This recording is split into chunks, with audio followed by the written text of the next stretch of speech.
Baik, bagi membincangkan dengan lebih mendalam berkenaan isu ini, kita bersama dengan Dekan Fakulti Pertanian Universiti Putra Malaysia, Profesor Dr. Abdul Syukur Juraimi. Assalamualaikum, Prof. Waalaikumsalam warahmatullahi wabarakatuh. Baik, Prof. Daripada tinjauan yang dibuat oleh Sarawani, kita menemui beberapa penduduk dan mereka bimbang dengan apa yang berlaku, dengan perkembangan yang diwar-warkan di media masa ataupun media sosial. Kita ingin melihat sejauh mana bahayanya tumbuhan ini kepada manusia dan juga haiwan. Kerana daripada soundbite yang kita dapat tadi, lembu pun kalau makan rumpai ini pun boleh dapat efek dan sebagainya. Macam mana Prof melihat daripada segi perkara ini? Okey, betul tu. Rumpai ataupun rumput miang Mexico ini merupakan rumpai yang paling teruk, dikategorikan sebagai rumpai paling teruk di dunia sekarang ini. Sebab ia memberi kesan yang banyak kepada kesihatan manusia dan juga haiwan, dan juga memberi kesan kepada ekosistem pertanian di suatu kawasan. Kalau kita lihat rumpai ini mempunyai bunga, daun, batang dan juga akar yang memang apabila terkena ataupun tersentuh akan menyebabkan alahat bagi mereka-mereka yang berisiko tinggi seperti kanak-kanak dan juga orang tua. Dia akan menyebabkan bunga tadi menyebabkan hidung berair, kemudian membengkak dan boleh mengganggu sistem pernafasan dan menyebabkan asma. Dan juga sekiranya kita tersentuh pada daun, bagi mereka-mereka yang memang mempunyai alahan, akan menyebabkan gatal-gatal kulit, ruang kulit mengelupas, membengkak dan sebagainya, dan boleh berpanjangan sekiranya tidak mendapat rawatan yang betul dan cepat. Dan untuk haiwan memang betul, apabila haiwan tadi termakan, dia akan menyebabkan susunya dan juga daging mungkin akan menjadi pahit rasanya, dan mungkin mulut dan juga bahagian yang terkena tadi akan menyebabkan kulit dia sama jugalah seperti manusia, akan menyebabkan ruam dan juga gatal-gatal dan juga boleh menyebabkan dia berkudis dan membengkak. Baik, Prof.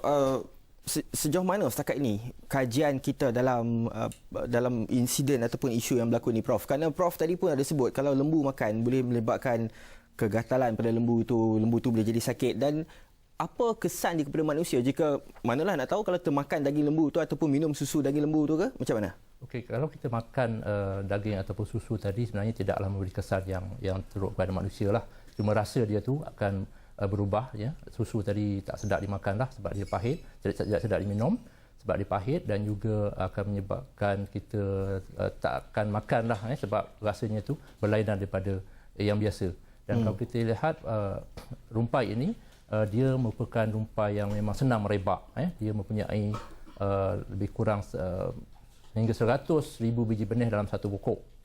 Dan jadi dengan keadaan seperti ini menyebabkan dia senang tersebar. Sebab tu dikatakan tadi bulan November 4 hektar, sekarang ni bulan Disember dah menjadi 28 hektar kawasan yang perebakan dia, dan juga kawasan yang dijumpai dengan rumpai ini. Jadi dia mempunyai biji benih yang mudah untuk bercambah dan membiak menjadi tumbuhan yang barulah. Prof, ya. Saya sebenarnya banyak soalan nak tanya berkenaan dengan rumpai racun Mexico ni, tapi kita pun tak ada banyak masa. Mungkin Prof boleh bagi sedikit nasihat kepada orang ramai.